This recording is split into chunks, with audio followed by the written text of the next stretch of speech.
বর্ষার মৌসুমে এখানকার রাস্তাগুলো কাদায় একাকার। বন্ধুরা, আজ আমি আপনাদের নিয়ে যাচ্ছি পাবনার চাটমোহর উপজেলার বরদানগর নামে একটি গ্রামীণ রাস্তায়। বর্ষার মৌসুম আসতে না আসতেই প্রকৃতি যেন তার রূপ বদলে নিয়েছে। কিন্তু এই কর্দমাক্ত রাস্তাগুলোর আড়ালেই লুকিয়ে আছে স্থানীয় মানুষের প্রতিদিনের সংগ্রাম।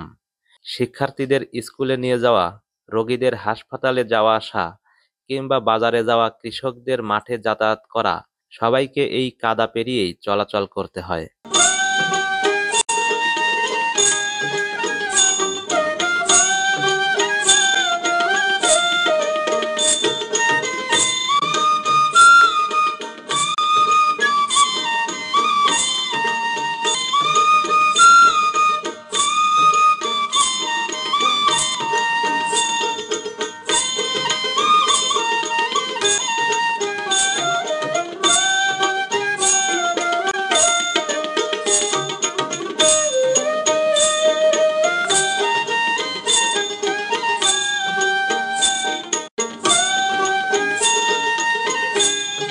আবারও জানিয়ে দিচ্ছি, এই ভিডিওটি ধারণ করা হয়েছে চলনবিল অধ্যুষিত এলাকা পাবনা জেলার চাটমোহর উপজেলার প্রত্যন্ত একটি অঞ্চল বরদানগর নামক একটি গ্রাম থেকে।